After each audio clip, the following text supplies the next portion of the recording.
Hello and welcome to another video. Today I'll be doing something a little bit different. I'll just be kind of walking through some notes I've been using for an upcoming Kenshi role-playing game. So if you don't know, Kenshi is a survival game for PC where you basically have to survive and build a faction in a very harsh desert world. And I wanted to convert it to tabletop, and this is sort of my first attempt here. So I've just got like a Word document. I drew some stuff, statted out some stuff, made some lists, and I just kind of wanted to go through some of my notes. So this is the logo I made for the TTRPG version. It's got this little blood splatter here. I made this.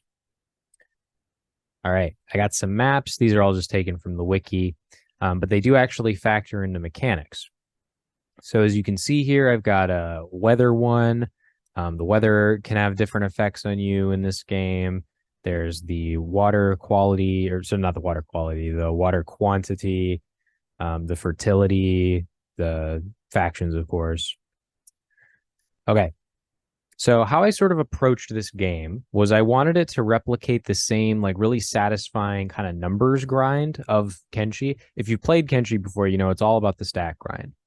And so something I really knew I had to nail was kind of the 1 to 100 stats.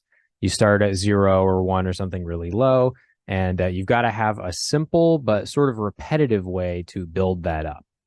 And so how I've kind of done that, you can see I'm skipping ahead a bit here, but basically how I've done that is assigned each skill. So basically how I've done that is the very simple way.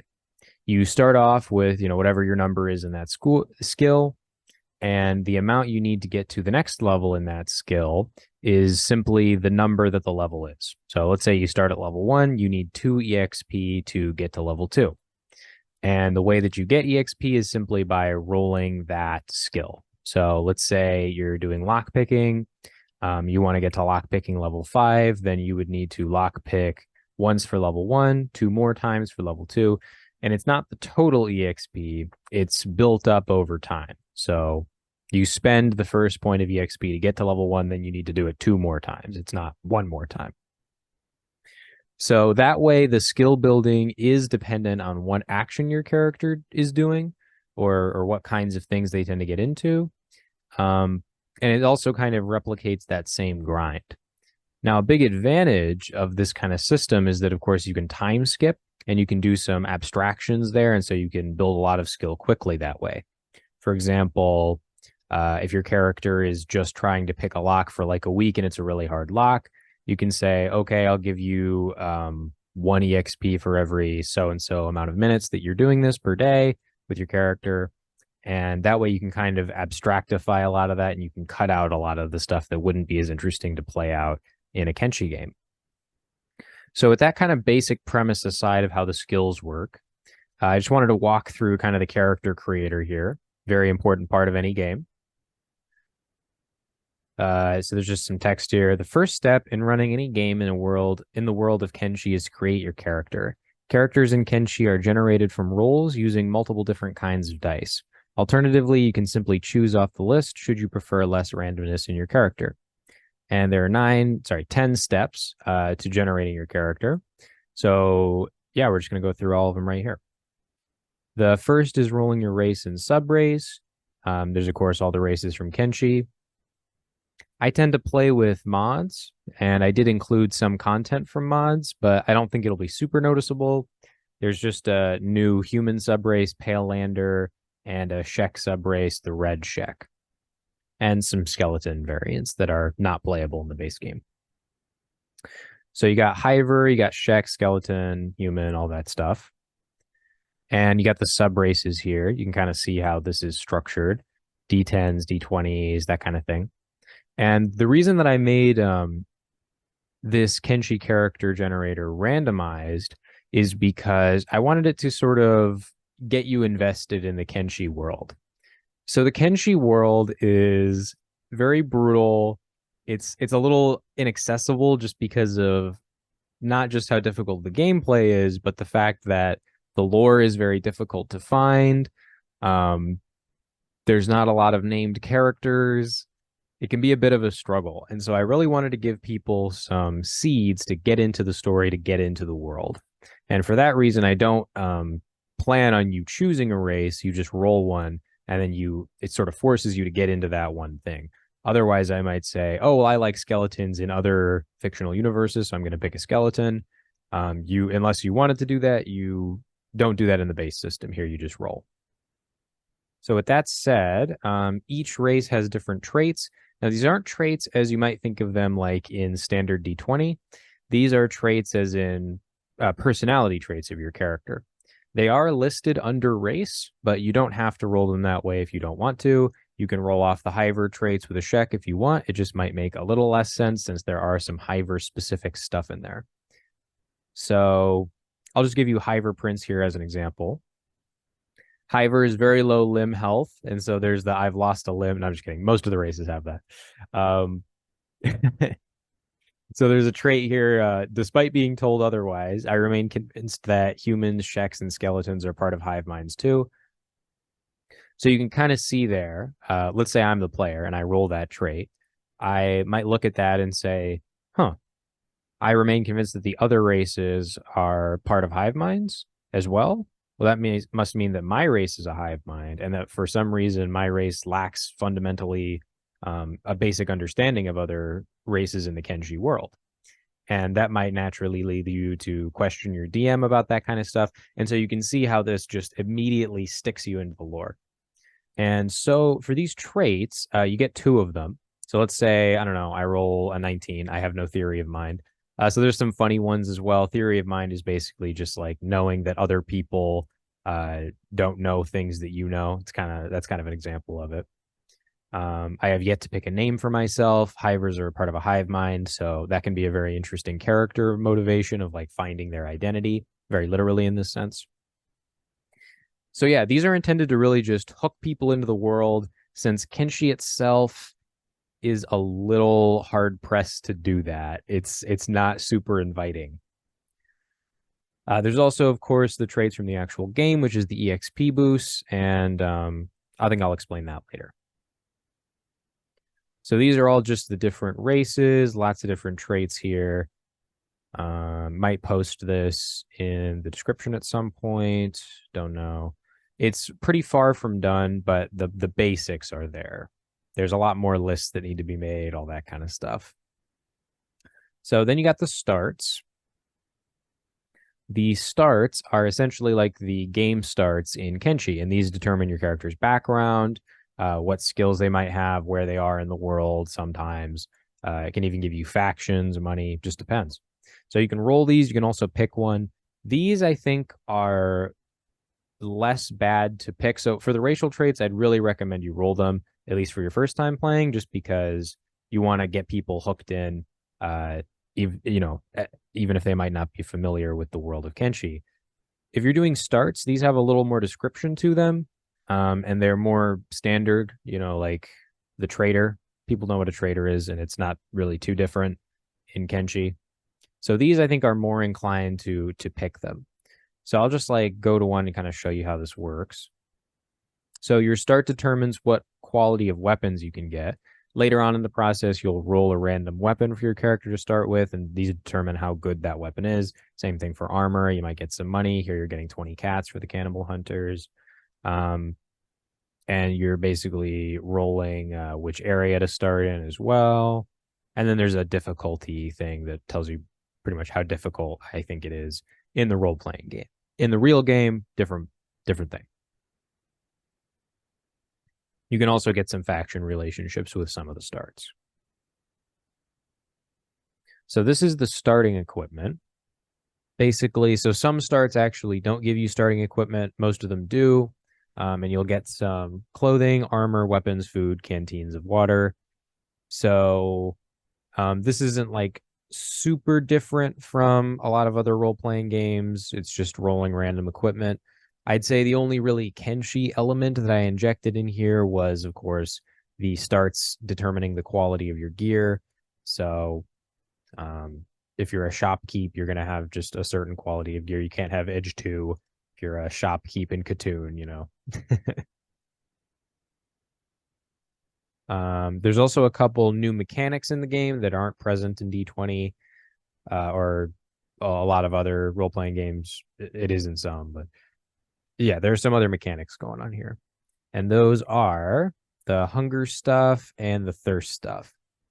So in this game, you have hunger points and thirst points that you keep track of over time. I'll go into more detail about that later. But essentially, you also get some pieces of food and some canteens of water. So then this is the skills section.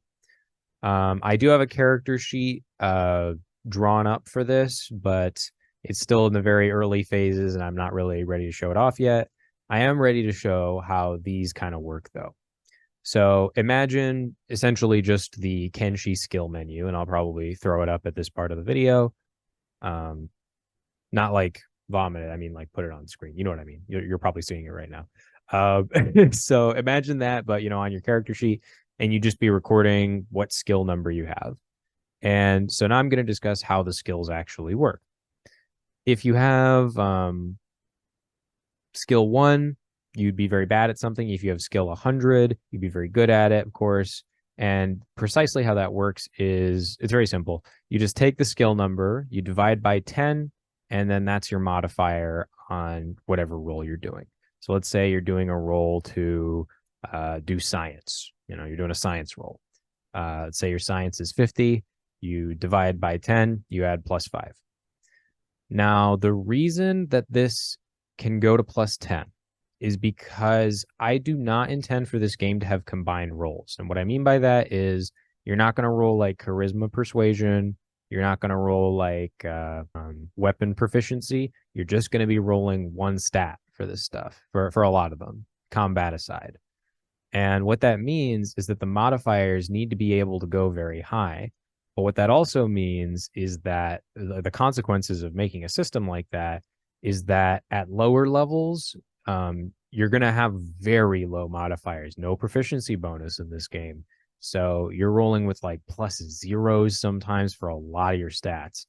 Now, this would be a problem in a lot of games. It is not a problem in Kenshi because that is exactly how the game is meant to be played. The game is supposed to be incredibly brutal and difficult, especially in the beginning. Your character is supposed to start out very inept. So honestly, it worked out perfectly that way, and I wouldn't have it any other way. Now, as the skills get higher, they can actually get like kind of insane with the +10 stuff. That's like some 20 stat, highest proficiency level 20 stuff in D20, that is. So it can get very powerful. You just need to work very hard, which is the whole spirit of Kenshi. So I think it's a great system for that. Now, I also put another system in here to make it a little more forgiving, just because, well, I think people find it easier to play characters when they have something like special about them. I think that's why like the Chosen One is such a popular sort of trope.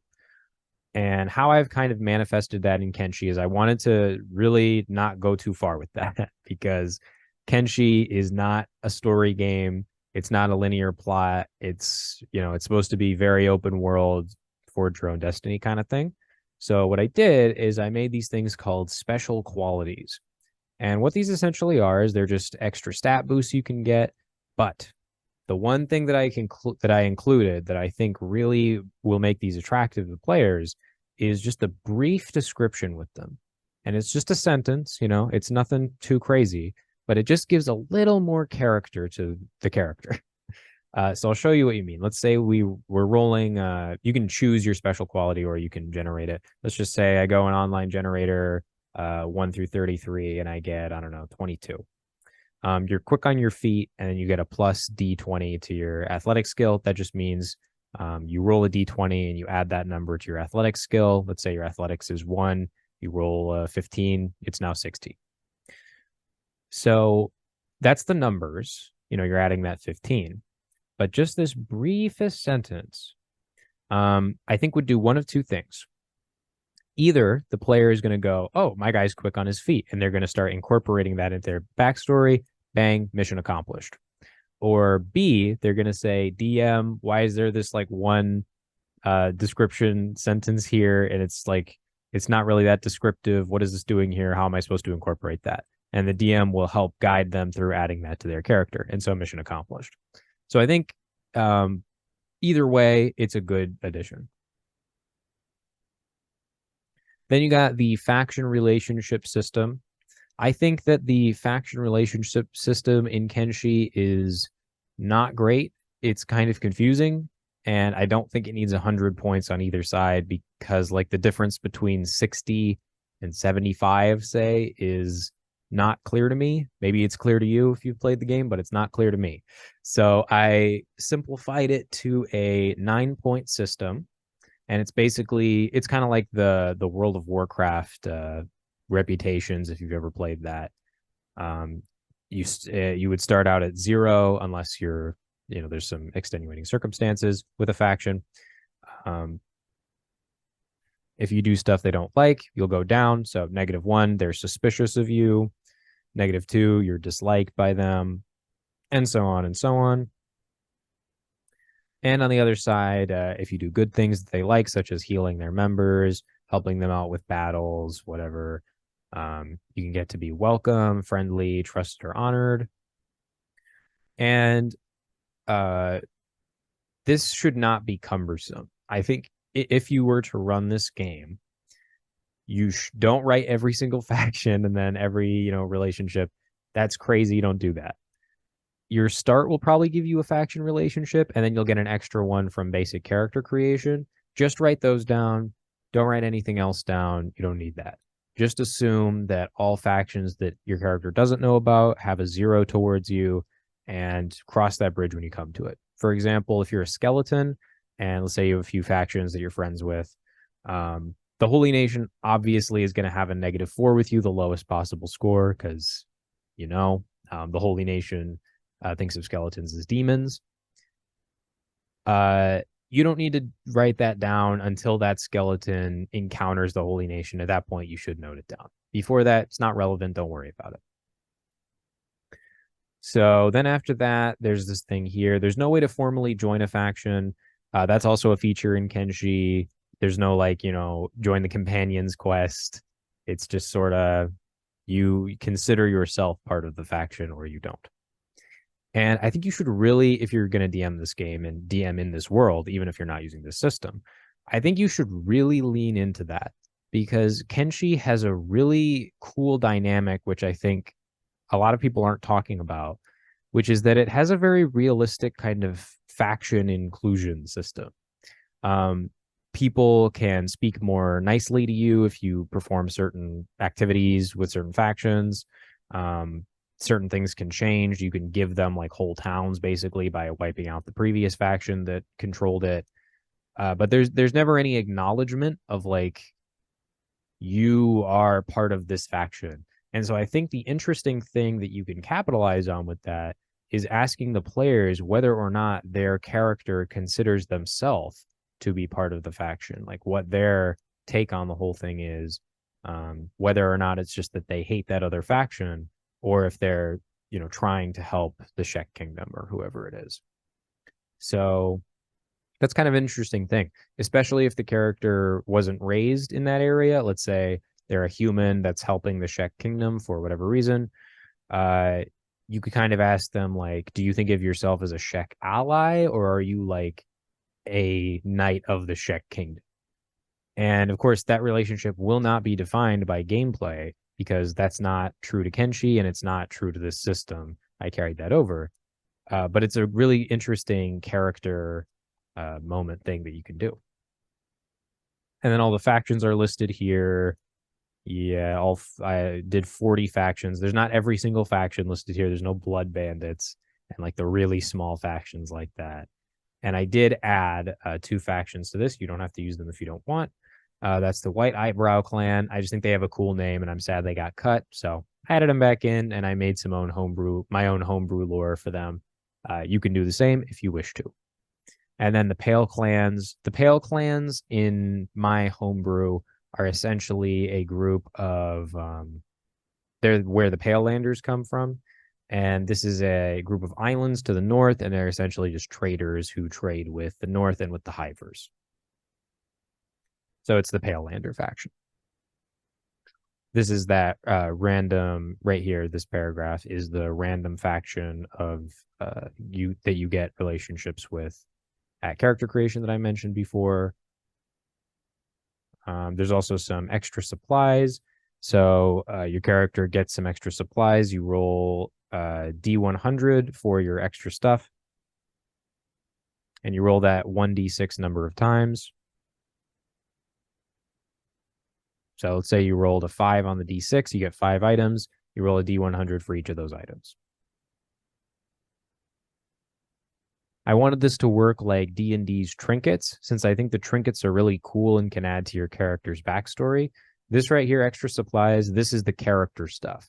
Like your backstory should be inspired by this if you're going to play a character. So let's say we get a 58. What's 58? A musical instrument. So you could get that musical instrument. You can decide what kind it is. Maybe you say, oh, I was part of the band in the army that I was part of, or I was an independent musician who like everybody liked in town. And that kind of kept me afloat. Or you could even say your character was some kind of like wandering lute player that everybody is really annoyed by. So yeah, this is some great character stuff here that you can incorporate.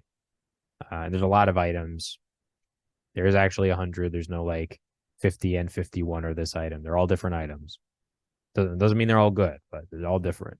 Okay, then we got the health here. I'm going to be real with you. This is, I think, the weakest part of this adaptation. And the reason I say that is because I tried to be as true as I could to the original Kenshi health system. And what that means is that every limb has its own health. So that's torso, legs, arms, head. It's a lot. It's a lot to ask your players to keep track of. I know that, but it's more true to the game. And I think it's the best way to do it, at least for right now. I might change my mind later. And this just lists all of the different limb healths for all the different races. So you got the hivers, hive prince, hive princess. Oh, this is another thing I added. The fact that hive queens create hive princesses to potentially found new hives. That's a homebrew thing. You don't have to include that if you don't want to. Another thing here, each character starts with 225 out of 300 hunger points. I should probably change the name of this statistic because it says HP and people are going to think hit points. But I think it's clear enough for now. Maybe I'll change it later. So this is just true to the game, 225 out of 300, or for many of the starts. I didn't have any of the starts start with lower hunger than that for one very simple reason, and that's I don't want players to immediately have to deal with penalties, because in my experience in a game, people could power through that. In a role-playing game, they're usually just not going to pick that start. Or if they roll it, they're just going to roll again. That's been my experience. If you want to include different hunger values with your own starts, go right ahead. If your players want to do that, great. And then you have this here. It's just the hunger decay rates. Now, this is another thing that's a little tedious. There's thirst and hunger decay, and it's based on time. Every action in this game takes a certain amount of time. Doing athletics training is 10 minutes per point, that kind of thing. I don't think I actually have that in the document right now, but I do have it in my notes. So again, it's not finished yet. This is really just a framework here. So hunger and thirst decay, it's by time, and it's about like 30 minutes to 15 minutes, depending on what race you are. And the thing about that is it's like 1 point every time, and a lot of people that's going to be a little hectic to keep track of. And so for that reason in the document, I kind of recommend that the DM should probably keep track of that, because the DM will be have a lot more free headspace to be dealing with that. The players are going to be managing items, doing combat, figuring out where to go. I would recommend that the DM keeps track of everyone's hunger and thirst. You don't have to do that if you don't want to. Just some stuff about food here. Thirst. Of course, skeletons don't have thirst. Yep. That's a shocking revelation. I know. Okay, so then this is the most simple part. This is just carry weight, running speed, and swimming speed. So what I did is I went in game in Kenshi and I ran one of my characters who I know the speed of across the entire world. I measured how long it would take, and that's how I got the length of the world from various different points. And I used that to scale to the map that I use for running the game. And then I take out a ruler and I measure how far the players are going and where. And then I divide that by their running speed to get how much time it will take them to get there. I understand if you don't want to do that. I totally understand. You don't have to. If you don't want to do that, you can approximate the distance, or you can just not do that. And you can just have it take an amount of time that you think is reasonable.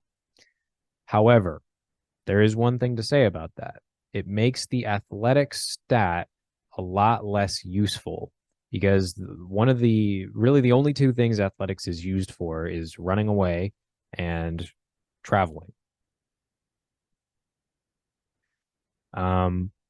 So what you can do is maybe decrease the amount of time by some amount based on the athletic stat. The way I do it is just because the movement speed is calculated with the athletics in it, and the distance is being divided by the running or the running speed. It is affecting it. It's making it less time. If you want to do it a different way, great. But I do think that you should find some way to make athletics useful for travel because that's true to Kenshi. Okay, with that said, and the same thing applies for swimming speed, although I think you'll be using that a lot less. Here's one thing. Don't go crazy with it. Don't go like using the in-game map for all the travel distances and the topography. You're going to drive yourself insane and it's going to take hours to get anywhere. Just, at the very most, take a ruler, measure some distances, and just assume it's flat terrain. It's not, but you really can't be doing that much work every time somebody wants to move somewhere. There's also some rules here for carry weight and all that stuff. So I'll just tell you how that stuff is all calculated now. First is carry weight. Carry weight is just 15 plus your strength times 3.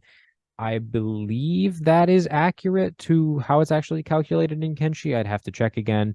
Whatever the case may be, I've play tested that carry weight a little bit, and it seems to work pretty well. So I'd say it's great. And you can see here there's some rules about that. If your encumbrance is less than or equal to 1/3 of your carry weight, your character perceives that load as weightless. If it's greater than 1/3 but less than a half, it's light. If it's greater than half but less than 2/3, it's moderate. And if it's over 2/3, it is overloaded. And then there's some stat penalties associated with each of those states, getting increasingly worse the more overloaded you are, but giving you higher strength returns. Or I should rather say more frequent strength returns, because you get the same number of points just in less time. So, for example, if you're carrying a light load. Oh, yeah, I've just realized actually that strength thing is not in the document right now. I'll probably add it later. But essentially, it's that, let's say you're carrying a light load, it would take you 5 minutes to gain a point. If you're overloaded, maybe it would take 1 minute, something like that. And okay, so then next is how you calculate running speed. And it's very simple as well. It's just your athletics times 0.15 plus your race's base value. All races in Kenshi have a base value of 16, except for Hive Workers and Scorchlanders who have 18. Very simple. Swimming speed is just your swimming skill divided by 10 plus your race's base value. All races have a base value of 0. Sheks have -1. And what that basically means is they cannot learn how to swim without help. If they go into the water and you have negative skill in something, which is impossible except for this one situation with swimming with Shek, they will just drown immediately. So they need initial help to learn how to swim from someone else. They cannot learn that skill on their own. And then skeletons start out with 11. They just walk along the bottom. In the actual game, I believe that the swimming skill does not affect the skeleton walking underwater speed. I don't like that. I think that's kind of lame. I think it should affect it. So I changed it. It now adds to that. They start out with 11 and then it increases from there based on your swimming skill. If you don't like that, you can take it out. Okay, followers, very simple. You just go back and do the steps you already did to generate any followers you might have. Then the final part is name the characters. Yeah, this is, I mean, very self-explanatory. You're just naming the characters. There is a little bit to say here in that Kenshi cultures do not seem to have unique names. What I mean by that is if you're a guy in the Holy Nation and if you're a guy in the Shek Kingdom, the two of you could have the same name. It doesn't really seem like different nations have like really distinct different naming conventions. Like let's say we're talking about the medieval world and there's a guy named John living in Japan. That'd be a little strange. In Kenshi, that would not be strange. Everyone has the same name list, it seems. Don't ask me why. And that name list, as it is, seems to be a random collection of real world names. A lot of Japanese sounding or actual Japanese names like Rin, Tengu, Ito, etc. As well as a lot of like kind of strange humorous names such as Meow, Hot Longs, Infinite Wing Wang, just like weird stuff like that. So honestly, if your players ask like what kind of names do Shek have, it doesn't matter. Any name works for Kenshi. It really doesn't matter. If you want to get super crazy with it and you're like, whatever, you don't like that, you can go to the like follower name thing on the wiki and you can generate off that. But a lot of those names are kind of weird, so it's up to you. It's really up to you.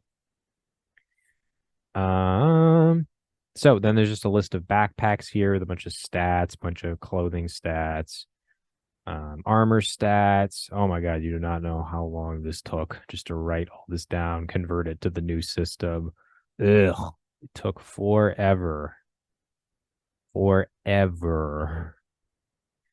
Qualities, different weapons, the different foods. Now, I did add a few things to the food here. There is a little bit to say.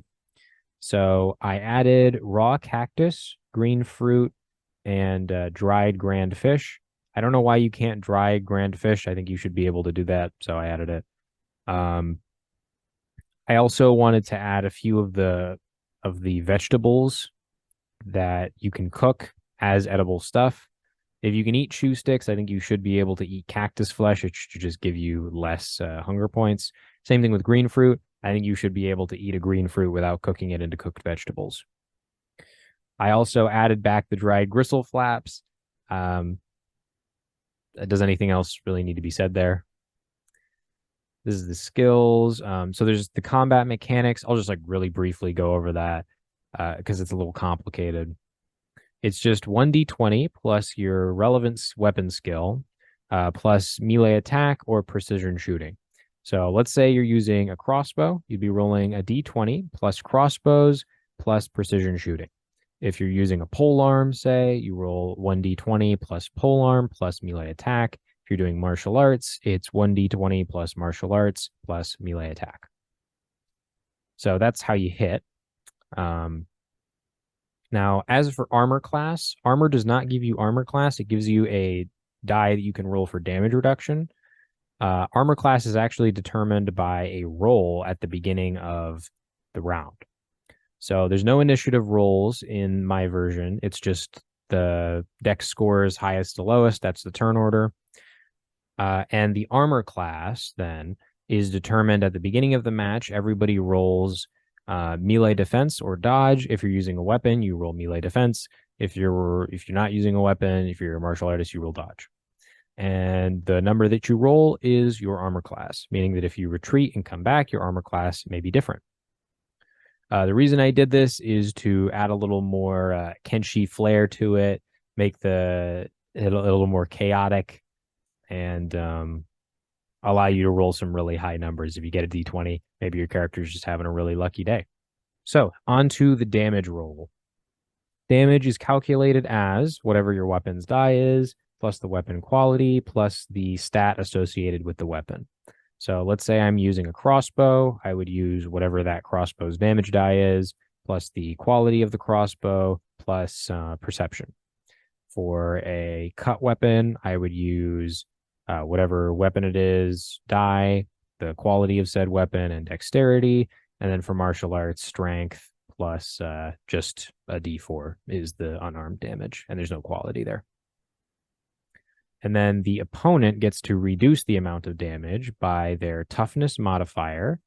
And of course, all these are modifiers. The toughness modifier plus the armor quality plus the armor's die to reduce damage. Crossbows have some special rules. If you miss, you hit one of your compatriots, just like in Kenshi. Although I really wanted to ham this up. If there's no one that you can hit, you just shoot yourself in this. I thought that was kind of funny. It will also definitely get someone killed while playing this game, but that's Kenshi, man. All right. There's also some dismemberment rules here. Fun stuff. Some bleed damage. So you'll have damage over time with bleed. And yeah, that's pretty much it. There's a lot more still to be added. I have about, let's see, 36 pages of this so far, going pretty well so far, I'd say. I think there's a good foundation here, just needs a little more content, and for me to translate more of my notes into the actual document. Yeah, so that's it. Thank you for watching. I hope that I have included this document in some way in the description so you can actually use it. Hopefully. Okay. I hope this has been helpful. Goodbye.